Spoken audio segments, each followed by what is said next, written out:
nous aspirons suppose que les dirigeants placés à la tête des institutions et des structures politiques rendent compte de leurs initiatives à l'opinion ou aux militants et que les mensonges soient traqués et exposés. Cette exigence n'a rien d'arrogant ni de présomptueux, car elle souscrit les citoyens au principe d'égalité et rappelle à l'ordre ceux qui se donnent une ascendance noble. Face aux velléités de bâillonnement des libertés qui menacent notre jeune démocratie, avec son cortège d'interdiction des salles publiques aux réunions des partis politiques, l'UPADES n'entend pas céder à la tentation du retour au silence, mais s'emploie à communiquer encore, à communiquer toujours, pour accompagner l'histoire dans sa marche ascendante vers des horizons prometteurs. En effet, l'analyse de l'actualité brûlante recommande une éthique de la transmission de l'information, une bonne transmission de l'information qui tord le cou à la désinformation, à la manipulation de l'opinion. La présente rencontre s'inscrit dans cette perspective. Nous aurons donc droit à une seule communication, celle du premier secrétaire de l'UPADES, qui pourrait donner lieu, dans la mesure du possible, à quelques questions d'éclaircissement de la part des militants et sympathisants de l'UPADES, questions auxquelles l'orateur se fera le devoir de donner suite. L'objectif étant de répondre à une préoccupation. Informer pour former. l'UPADES, tia! Hier, on disait l'UPADES, c'est le parti des vieux. Il n'y a pas de jeunes et donc pas d'avenir. Il n'y a pas de femmes, pas d'avenir. Et aujourd'hui, je constate qu'il y a des jeunes et beaucoup de femmes. Et c'est ça qui nous réjouit. Et je dis merci à tous les jeunes et à toutes les femmes.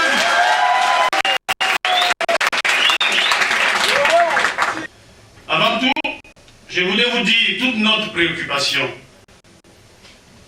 Toute notre préoccupation sur la situation du pays que le président Sassou, dans sa marche forcée vers le changement de la Constitution, veut précipiter dans le désordre inutilement. Et le changement de la Constitution ne se justifie ni politiquement, ni juridiquement. C'est un sujet sur lequel nous allons revenir peut-être le plus longtemps au cours de cet échange. Alors, qu'est-ce qu'il annule finalement? Si ce n'est ni juridiquement, ni politiquement, mais c'est le fait du prince, c'est la volonté de puissance qu'il a toujours caractérisé tout au long de son règne. Et vous l'avez bien compris. Donc, tout ce que l'on dit, les masses, le peuple, juridiquement, on a oublié ceci, on n'a pas prévu ceci, tout ceci n'est qu'un bluff. La réalité, vous la connaissez, elle est ailleurs, et nous allons en parler ici. La forme de notre discours jusqu'ici était policée, responsable, parce que nous sommes un parti responsable. Et malheureusement, cette forme policée, responsable, a été interprétée par certains esprits malicieux qui aiment les raccourcis comme une inféodation de l'UPADES au pouvoir, et particulièrement de son premier secrétaire. Et tous les anathèmes étaient jetés. M. Tsatima Viala a avalé son chapeau, certainement à cause de toutes ces rencontres que nous avons eues, auxquelles nous avons déféré, EVO, pour la consultation politique d'EVO, Dolizy, la consultation politique de Dolizy, mais également les échanges bilatéraux que nous avons eus avec le PCT et certains partis de la majorité. Et quand on a vu ces images, peut-être même vous aussi les militants, vous avez dit, oh là là, où est-ce qu'il va notre parti? Peut-être il y a une deal qui est conclue. Alors on y a vu une complicité, une duplicité avec le parti au pouvoir, que le secrétaire général du PCT s'émeuve du message que nous avons adressée à nos militants à Dolisie. Qu'est-ce que je peux en dire? Une absurdité. Mais une absurdité à laquelle je ne m'attarderai pas longtemps, parce que il y a entre nous une distance. Monsieur Pierre Ngolo, avec tout le respect que je lui dois, mais Monsieur Pierre Ngolo travaille pour pérenniser ce régime et c'est légitime. Moi, je travaille pour le remplacer et c'est aussi légitime. Alors nos aspirations ne peuvent être qu'irréconciliables. Voilà le décor que je voulais planter. Donc, il faut extirper de vos esprits ces accusations, ces analyses tout à fait erronées d'une collusion avec le pouvoir dans votre direction du parti et en tête de ce premier secrétaire serait complice, serait coupable. Il n'en est absolument rien. Nous allons prendre un petit moment avec vous pour faire le tour d'horizon de l'actualité. Nous sommes aujourd'hui le 24 août, il y a quelques 10 jours simplement, un peu moins, un peu plus, le chef de l'État a fait un message. Nous y avons répondu à chaud pour dire 2 petits mots, mais vous vous en doutez, il faut que nous revenions sur un certain nombre de choses qui ont été dites par le premier magistrat de notre pays, en guise de réponse, dans tout le respect, mais le respect aussi, il doit être mutuel. Autant nous lui devons le respect, mais autant lui aussi, il doit avoir à notre égard le respect convenu pour tout grand homme qui en a pour tous ses concitoyens. Dans son discours, dans son message à la nation, il y a beaucoup de choses. D'abord la vitrine du Congo, l'économie du Congo, bien sûr, présentée dans son meilleur jour, de manière très idyllique. Tout va bien, tous les agrégats sont au vert, la croissance est bonne, très forte, elle avoisine les 2 chiffres, mais une économie, les économies sont ici, nous avons ici, dans cet espace, beaucoup d'économistes, ils savent qu'une économie performante s'apprécie à l'aune des résultats sociaux. Économiquement, il y a des effets induits sur ces aspects. Si le président nous a dit, le taux de chômage, il est à quoi? À 3 à 6%. Mais bien sûr, le président, à chaque message, il invente des chiffres à lui. Il a vu un taux de chômage qui est en dessous de 10% et avec une création d'emplois qui se situe à des niveaux records. Ça fait sourire tout le monde. En dehors des entreprises que nous a laissé Massamadeba et Lissouba, et qui sont d'ailleurs dans leur plus mauvais état. Combien d'entreprises, depuis 1997, le retour du président Sassou aux responsabilités, combien d'entreprises, même publiques, a-t-on créé? Sinon la SNPC, qui est une entreprise de famille.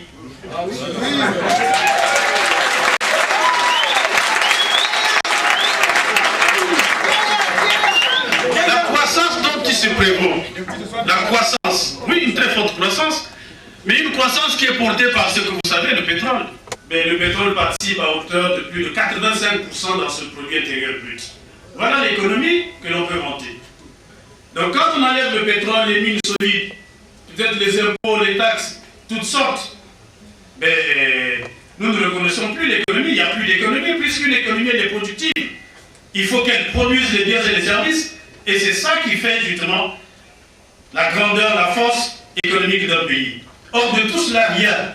On nous promet toujours de diversifier l'économie et des résultats tardent à venir. Et lorsqu'on les écoute, on a l'impression que le président Sassou est arrivé hier au pouvoir et il est toujours en train de faire des projections dans 5 ans, dans 10 ans, alors que demain, j'allais dire en 2016, il devra partir. Nous avons dit à Dolisie, 32 ans, ça suffit. Et ici, nous répétons, 32 ans, ça suffit. 32 ans, ça suffit. Et oui. Et le fleuron qu'on nous présente, la municipalisation accélérée. Tout est là. La municipalisation accélérée d'ailleurs, pour les intellectuels, je vois les jeunes universitaires là-bas, sémantiquement on ne comprend pas. Ce barbarisme sémantique, ce barbarisme, municipalisation accélérée, on ne comprend rien du tout.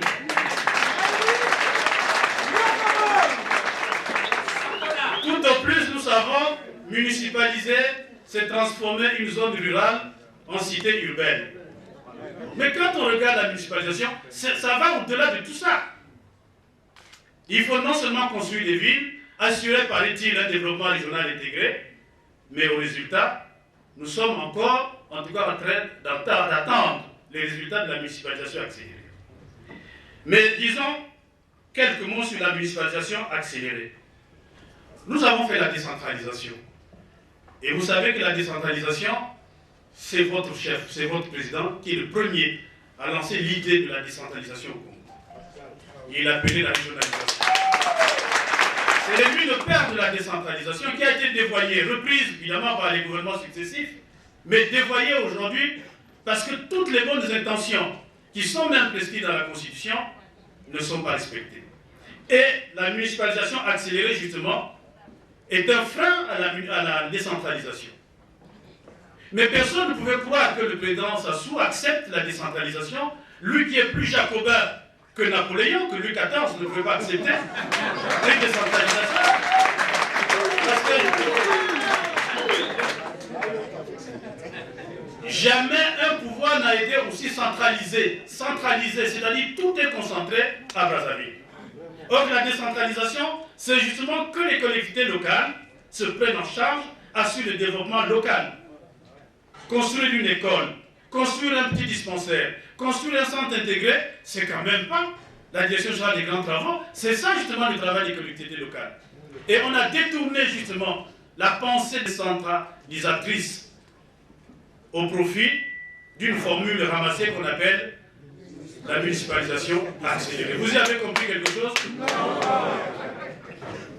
Les choix sont faits de manière hasardeuse. J'étais à Sibiti, j'ai répondu à l'appel des Républicains avec certains d'entre nous ici, parce qu'il y a là-dedans, pas que la municipalisation, le 15 août, c'est aussi la fête nationale, donc elle interpelle tous les Républicains. Et à ce titre, nous sommes allés à Sibiti. Nous avons vu Sibiti, transfiguré certainement, mais entre nous, qu'est-ce qu'il restera après la fête de Sibiti? Qu'est-ce qui restera après la fête? Rien du tout. On a construit quelques bâtiments administratifs, c'est vrai. On a réalisé quelques voiries urbaines, c'est vrai. Mais au-delà, qu'est-ce qu'on y a fait? On a construit un palais. On a construit un aéroport. Je voudrais que, économiquement, de façon juste, on nous dise quel est l'effet multiplicateur de la construction d'un palais. Quel est l'effet multiplicateur aujourd'hui par ces aéroports qu'on est en train d'inonder dans un espace relativement réduit? Arrêtons-nous un instant pour regarder ce qui a été fait dans les plateaux. Dans les plateaux. C'est toujours notre pays. Il y a un aéroport à Olombo. Il y a un aéroport à Djambala. Et à côté, à 60 km, il y a un aéroport à Ouando. Il y en a plus loin, peut-être à 150 km à Evo. Combien d'aéronefs se posent depuis que ces aéroports ont été construits? En dehors de Lombo qui reçoit un balai d'avion, mais parce que c'est Oyo à côté. Enlever Oyo, il n'y a plus un avion qui se pose à Olombo. Alors pourquoi nous ne sommes pas contre a priori que les aéroports se construisent? On peut dire, mais vous êtes contre la modernité? Non. Mais dans cet espace, un aéroport d'éclatement suffisait. Par exemple, ça peut se discuter. Et tous ces investissements, s'ils étaient affectés à la construction des routes, Makotipoko Gamboma, Ongoni Olombo, Olombo Abala, Mbo Djambala, Ngo Mpouya, bonne route, goudronnée, je crois que la situation de cet espace géographique aurait totalement changé. Et à côté, on leur a servi des aéroports. Ils ne savent pas qu'est-ce qu'il faut en faire. Voyez-vous l'absurdité de la municipalisation? Et on nous dit, non, c'est la modernité, il faut que le Congo accède à la modernité. Nous sommes d'accord. Mais la modernité, comment on doit la faire? Nous avons de l'argent. Il ne faudrait pas que, comme après le plan quinquennal, nous retrouvions encore une dette colossale. Il faut que cette fois, puisque c'est par ce biais que l'on pense développer l'arrière-pays, eh bien, il faut que les choix il faut que tout ce qui est fait soit raisonné et raisonnable. Or, ça n'est pas le cas. La municipalisation, c'est du tape à l'œil. C'est des grandes choses qui se font à la hâte. En quelques 3 mois, on veut reconstruire toute une ville. Mais la ville, si on doit la construire, mais il y a des études sérieuses. Les urbanistes doivent passer. Les aménageurs doivent passer. Et quand on a fait le plan, justement, de construction de la ville, c'est seulement maintenant que l'on peut dire, là c'est le quartier résidentiel, ici c'est le quartier administratif, là-bas c'est le quartier, etc., etc. Or, on rafistole, on casse ici. Nous sommes en train également de nous couper avec notre histoire. Mais il faut qu'on vienne demain qu'on dise aux enfants de Sibiti ou de Djambala ou hier d'Evo, voilà la vieille Evo, voilà la nouvelle Evo qui a été construite. Or, il n'y a rien du tout. On casse. Quand nous allons là où le développement a commencé donc dans d'autres continents, on dit voilà le vieux Paris, voilà le nouveau Paris, voilà les quartiers, les nouvelles villes, on construit des nouvelles villes. Si on casse tout, ça veut dire qu'on est en train de gommer notre histoire, on ne saura plus ce qu'a été. Or, cela ne coûtait rien à ce pouvoir. Si l'objectif est de reconstruire les villes, et qu'on reconstruise les villes nouvelles. Mais là aussi, c'est un débat d'économistes. Je n'en suis pas un, c'est vrai, mais pour la petite connaissance que j'ai, qu'est-ce qui amène la ville? Ou c'est l'économie qui amène la ville? Est-ce que c'est la ville qui amène l'économie? On peut discuter comme savoir entre l'œuf et la poule, qu'est-ce qui est venu avant. Mais dans notre cas, peut-être qu'on aurait pu orienter ces investissements d'une autre manière pour qu'en même temps que nous développons les villes, il y a une économie locale qui se développe. Or, rien, en tout cas de ce que nous attendons de cette municipalisation accélérée. La municipalisation, c'est aussi une espèce de mégalomanie. J'ai parlé des palais, je vous assure. Regardons-nous, regardez ce qui se passe. Un palais à Duluzi, un palais à Ouando, un palais à Ifondo, un palais demain à Ouesso, demain à Matingu, un palais à Kinkala, un palais à Sibiti, où il ne passe que 2 nuits et ne n'est plus jamais reparti. Donc, il faut que le président nous explique pourquoi tous ces palais. Alors on nous dit, mais le chef de l'État, il faut le respecter, il faut qu'il soit placé dans les conditions d'un président. Tout à fait. Tout à fait. Demain, si nous sommes là, nous demandons qu'on nous place aussi dans les conditions idoines. C'est vrai. Mais, nous l'avons dit, déjà à ces journalistes, ils s'en souviennent, un pavillon présidentiel qui juxterait les résidences des préfets, ou bien un hôtel des hôtes, où le président a sa suite présidentielle, où il y a également des suites de ces pairs qui arrivent, mais il suffisait que de faire des palais partout. Et si vous en connaissez les coûts, je vois qu'il y en a qui tomberaient dans l'inverse. C'est le prix de 100 écoles, de temps de routes goudronnées. Voilà le palais. Donc il y a là une espèce de mégalomanie pour faire des choses, mais vraiment dans l'inutilité implacable. Voilà donc le fleuron du chemin d'avenir, la municipalisation accélérée. Mais nous donnons rendez-vous dans 10 ans. Dans 10 ans, nous serons là. Vous serez peut-être là à ma place. Je suis sûr. Et c'est là que nous allons apprécier les résultats réels de la municipalisation accélérée. Lorsque les audits auront été faits, lorsque tous ces mirages auront disparu, nous verrons maintenant la réalité de toutes ces ressources financières qui sont pratiquement bradées, qu'on aurait pu orienter autrement, tout en assurant notre développement, bien sûr, tout en assurant la modernité du pays, bien sûr. Donc, mégalomanie, choix hasardeux, voilà ce qui caractérise la municipalisation, mais peut-être qu'il y a des choses qui se cachent derrière. Ah oui, on ne le saura jamais. Toutes ces entreprises qui travaillent dans le cadre de ces grands travaux, comment sont-elles rémunérées? Pour la plupart, ce sont des Chinois. Ces entreprises adjudicatrices des marchés, qui y a derrière? On ne le saura jamais. Sont-elles payées au trésor? On ne le saura jamais. Peut-être demain nous aurons une dette que la Chine nous présentera, on ne sait jamais. Le plan quinquennal, quand on a fini, eh c'était 3 000 milliards de dettes, alors que nous avions des ressources propres, que nous n'avons pas engagées dans notre développement de 82 à 86.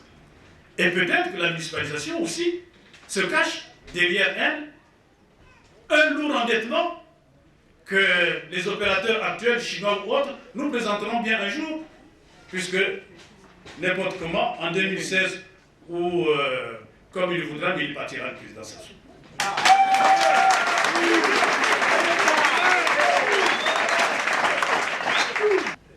Le message, c'est aussi la phrase célèbre. On a commencé par dire la démocratie de l'invective. Nous n'avons invectivé personne. Et dans notre culture à l'UPADES, nous avons le respect des autorités et des institutions. Mais nous avons aussi, et il faut nous l'accorder, nous avons le droit de dire la vérité et rien que la vérité. La vérité nous a conduit à dire à Dolisie que nous n'accepterons pas que les droits fondamentaux des populations du Congo, au sein desquels se trouvent les militants de l'UPADES, soient bafoués. Et nous les défendrons bec et ongle. Nous nous défendrons.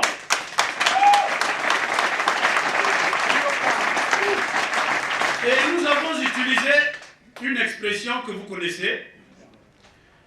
Nous avons paraphrasé Churchill. En 1940, un peu d'histoire. En 1940, devant la fulgurante avancée de l'armée, la Wehrmacht, la puissante armée nazie, qui avait pratiquement déjà mis à genoux toute l'Europe occidentale, après avoir signé le pacte de non-agression avec Staline, Hitler avait les mains libres à l'Est, il s'occupait de l'Ouest. La France est envahie, la Belgique, le Luxembourg, les pays scandinaves, les Pays-Bas, tous ces pays sont à pied. La France, l'une des grandes puissances occidentales, est envahie. Alors, il ne restait que la Grande-Bretagne, qui profitait aussi de sa situation insulaire, pour échapper jusqu'à 1940 aux poussées de la Wehrmacht. Et Churchill de dire, eh bien, les Anglais, nous n'allons pas céder un seul pouce de notre territoire. Nous allons nous défendre avec tous les moyens dont nous disposons contre le nazi. Mais je n'ai rien à vous offrir, pas d'avion, comme les puissants avions de la Wehrmacht. Ce sera nos larmes et notre sang que nous verserons. Parce que nous n'accepterons pas de céder un seul pouce de notre territoire aux nazis. C'était la seule puissance qui était encore debout. Nous avons pris cet exemple pour dire, en 2016, si d'aventure, le président de la République sans tête a changé la Constitution, sans raison, eh bien, il trouvera devant lui les militants, les populations, les militants de l'UPADES, les mains nues. Nous n'avons pas d'armée, nous n'avons pas de milice. Et c'est lui qui viendra écraser et nous lui offrirons notre sang et nous n'offrirons que nos larmes. Voilà l'expression.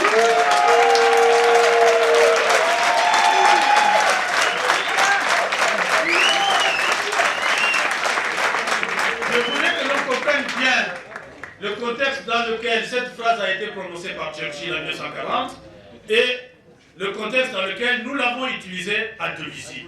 Il ne s'agit pas pour nous d'aller faire la guerre. L'UPADES n'a pas une armée, et on n'a pas une milice. Le président Sassou a toute l'armée avec lui, mais ça ne suffit pas, il a une milice à Tchambicho. Voyez-vous? Et donc, nos larmes, notre sang, eh bien, c'est ce que nous offrirons demain, en tout cas pour résister aussi longtemps que possible, sous plusieurs formes. Ça pourra durer des années, mais comme il disait en 92, qu'il ne laissera pas l'Issouba s'asseoir, mais lui aussi, s'il prend le pouvoir de cette manière, nous ne le laisserons pas s'asseoir.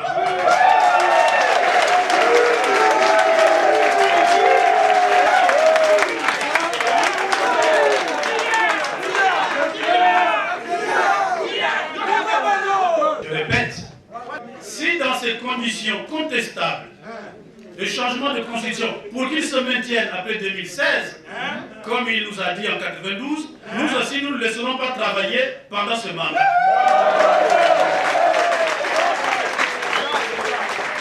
La résistance peut prendre plusieurs formes.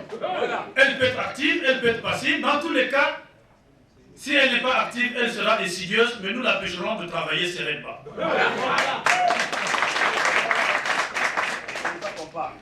Le débat constitutionnel,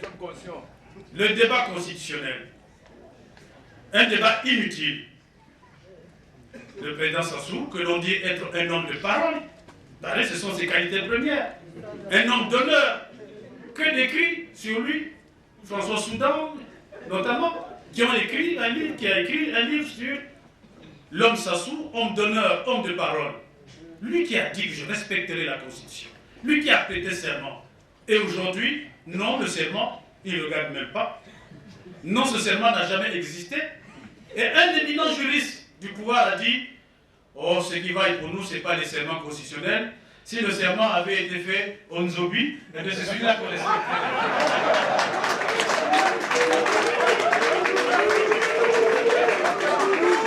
Ce n'est pas sérieux. Simplement pas sérieux du tout. Le président est en fin de mandat. Alors nous disons, suivez bien.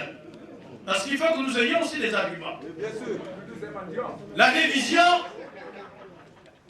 La révision est-elle possible? Oui. Au plan du droit, au plan constitutionnel, le président Sassou peut soumettre à référendum la révision de la Constitution, sauf pour les dispositions qui sont frappées par l'article 185. Il peut faire le référendum. Il n'est même pas d'ailleurs obligé de passer par les deux chambres, puisque lorsque l'initiative vient de lui, il peut directement demander par référendum l'avis de la population. Il peut le faire. Donc juridiquement, nous ne sommes pas opposés à une révision de la Constitution, surtout, sauf l'article 57 qui ne peut pas bouger. Mais politiquement, la révision, même sur ces dispositions qui ne sont pas concernées, politiquement, est-ce que cela est correct? Nous disons non. Pourquoi non? Mais il est à la fin du mandat. Sa préoccupation, c'est de terminer son mandat. Ce n'est plus de revoir ça. Si ça n'était une préoccupation, il aurait d'ailleurs écrit dans le chemin d'avenir son programme que je vais défendre les institutions. Il n'a jamais dit parcourir le chemin d'avenir, nulle part vous trouverez, alors qu'il a dit tout ce qu'il allait faire. Sur le plan économique, sur le plan social, tout. Mais il n'a pas dit qu'il allait réformer les institutions. D'où vient qu'à 2 ans, au moment où il est en train de partir, qu'il veuille bien réviser la Constitution. Ça n'a pas de sens. C'est pour ça que nous disons, même politiquement, si juridiquement c'est valable, mais politiquement, ça n'a pas de sens. Maintenant, le vrai débat c'est, est-ce qu'il peut changer la Constitution? Ni juridiquement, ni politiquement, il ne peut pas changer la Constitution. Un instant. Le président Sassou dit, je vais soumettre, il a dit, donc le secrétaire général du PCT peut dire, le PCT n'a pas encore dit son mot, mais le président du PCT a dit qu'il va réviser, qu'il va changer, puisqu'il va organiser un référendum. Qu'est-ce qu'on peut encore attendre de cette réunion du bureau politique que nous promet M. Ngolo? Ça n'a pas de sens non plus. Maintenant, il a dit, en tout cas, on ne peut plus être clair que ce qu'il a dit le 12, un référendum pour changer la Constitution. Alors, chacun peut prendre sa Constitution, on va regarder. Il dit un référendum. Mais au moment où le président, garant de la Constitution actuelle, soumettra au suffrage des Congolais le changement de la Constitution, ben, il tombera dans l'inconstitutionnalité. Parce que c'est sur la base de cette Constitution qu'on lui reconnaît ce pouvoir de changer la Constitution. C'est sur la base de cette Constitution, n'est-ce pas? Mais cette Constitution, lui, il est tenu de la respecter. Il peut la réviser, mais il ne peut pas la changer.